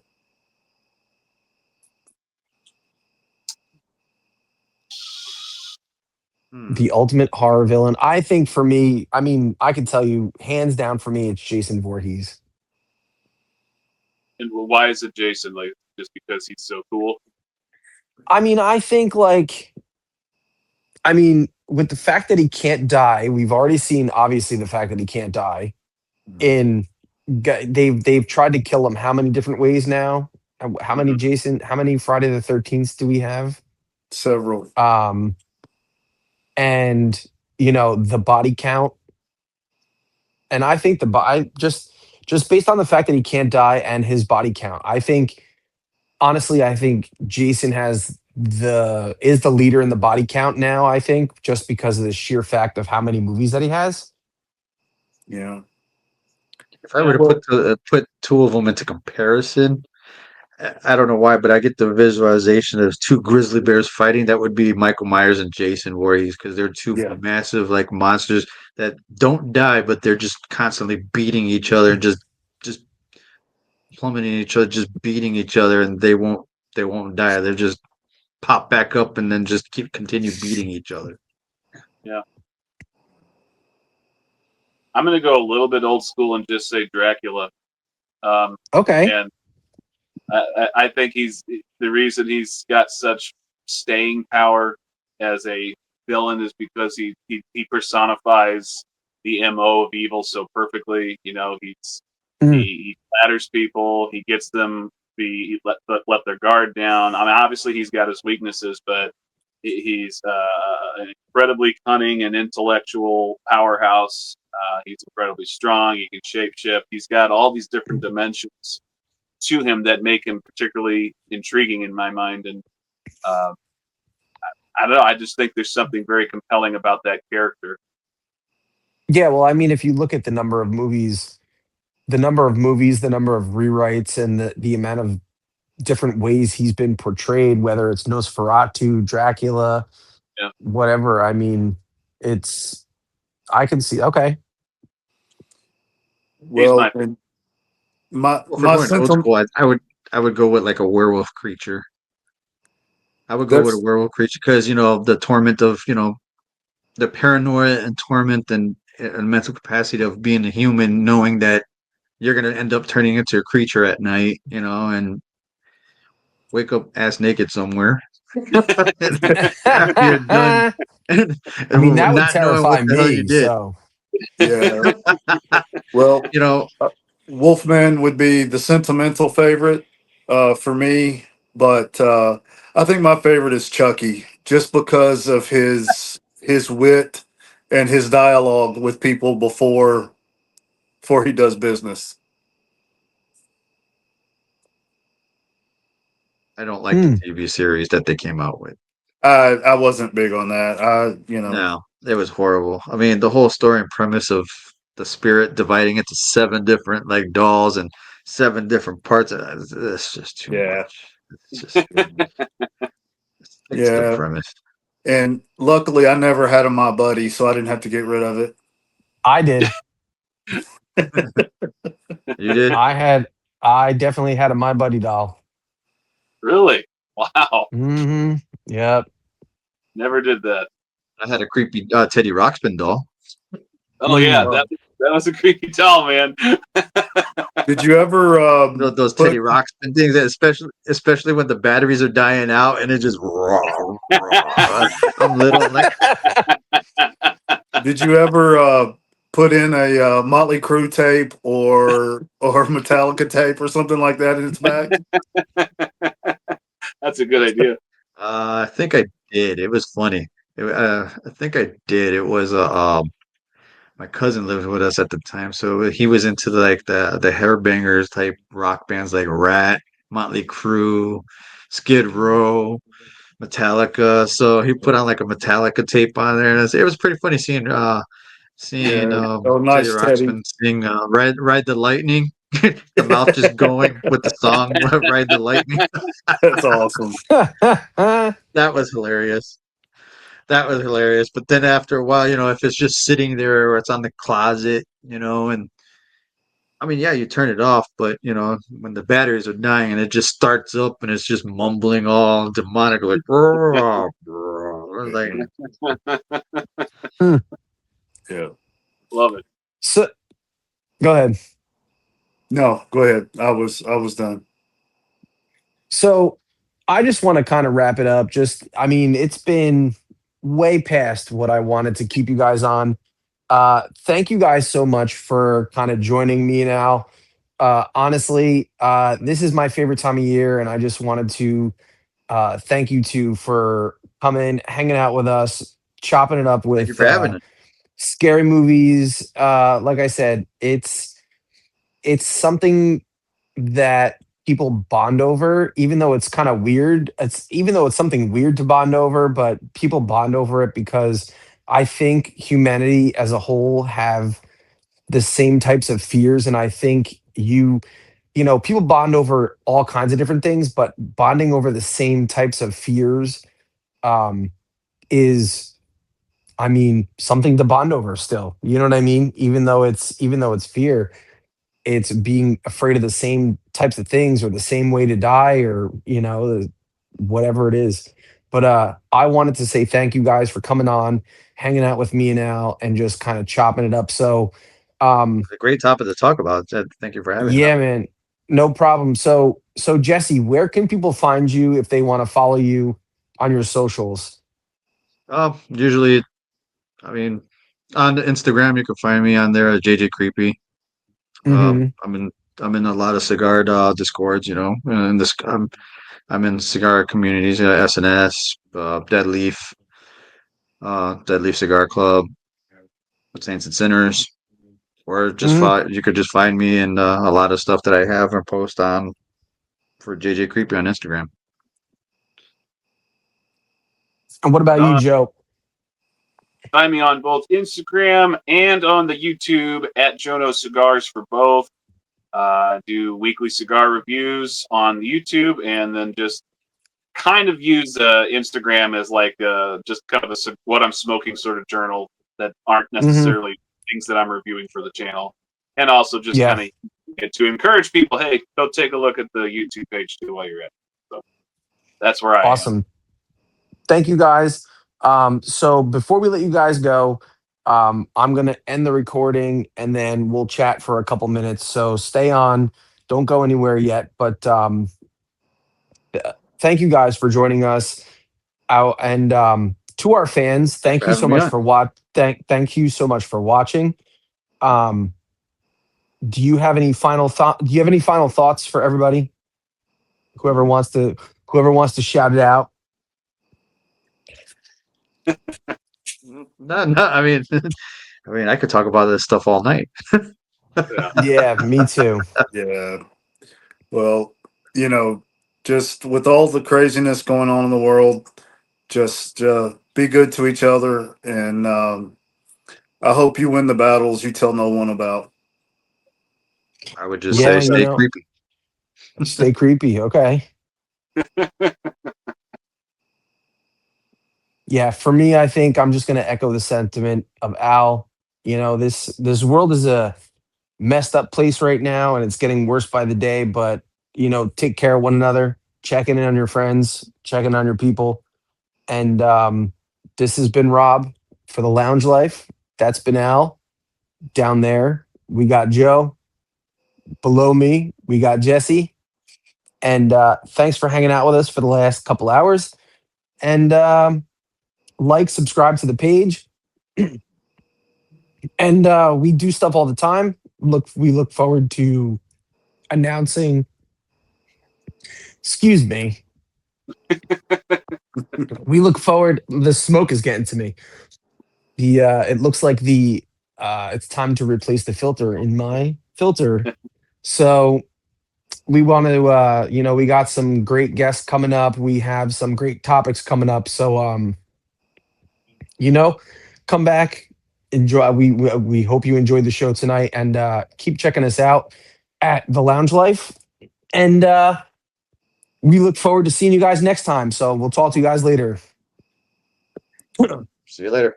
Thank you so much, guys. Always and always live the lounge life.